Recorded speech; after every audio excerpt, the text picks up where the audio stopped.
Jā, iemītnieki un viņos ar interesi klausījās mazie dejotāji no tautas deja ansambļa Zelta Sietiņš vadītājs Baibas Šteinas vadībā. Nu ko, bērni ir nolikti gulēt un mēs varam sākt skatīties pornogrāfiskas videofilmas. Nu, tādas gluži ne, bet... Nē, nu, skatījās jau arī tādas. Visu laiku es atceros kaut kādus seno laiku notikumus.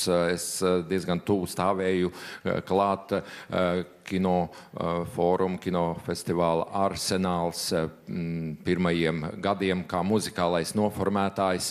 80. gadu otrajā pusē šī kino fóruma epicentrā Pareizticīgo katedrālē, toreiz Planetārijā. Es katedrālē noformēju mūziku.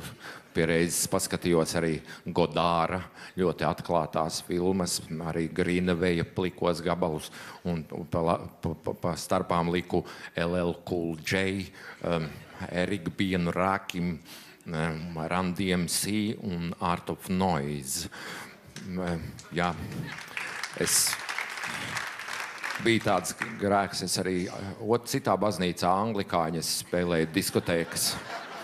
Un par šiem grēkiem es esmu piekalts pie klints un nolemts visu mūžu vadīt šo pasākumu.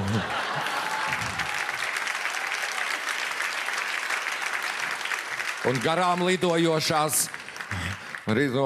kraukļi knābās manas aknas visādos šatos fórumos un komentāros. Labi, nu tas tā.